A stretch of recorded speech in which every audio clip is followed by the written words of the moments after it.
in Harvey on Broadway. But before that, yes.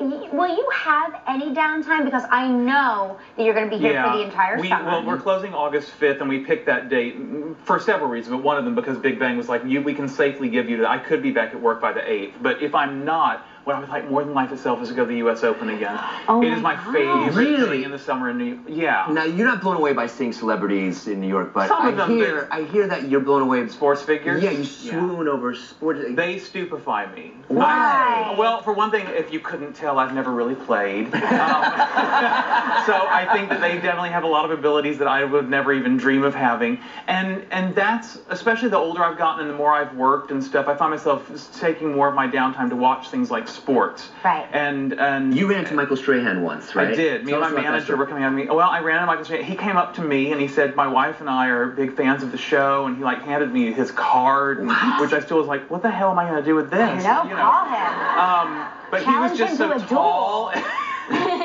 Well, you know how big he is physically. Yes. So I'm just going, and my manager, who's been with me at several events, I just took over and she goes, yeah, he's never like this. Let's talk about your Broadway show, who was directed by Scott Ellis, who all of us share. Yeah. We all love Scott Ellis. Scott's fantastic. It's called Harvey.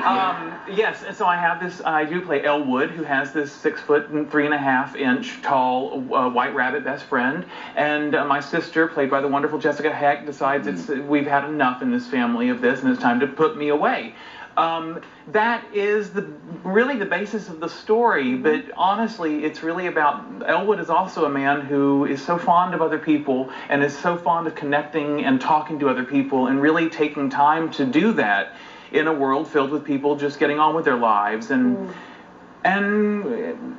it's a very human tale, like how we treat each other and how we think of each other and listen to each other. Get it? Tail, rabbit. Well, it's a treat to watch you on stage. It really is, and everybody should go out to see it. Thank you. Roundabout Theater Company, Harvey on Broadway at Studio 54. We're happy to see you. We're going to come see you. Next, the song.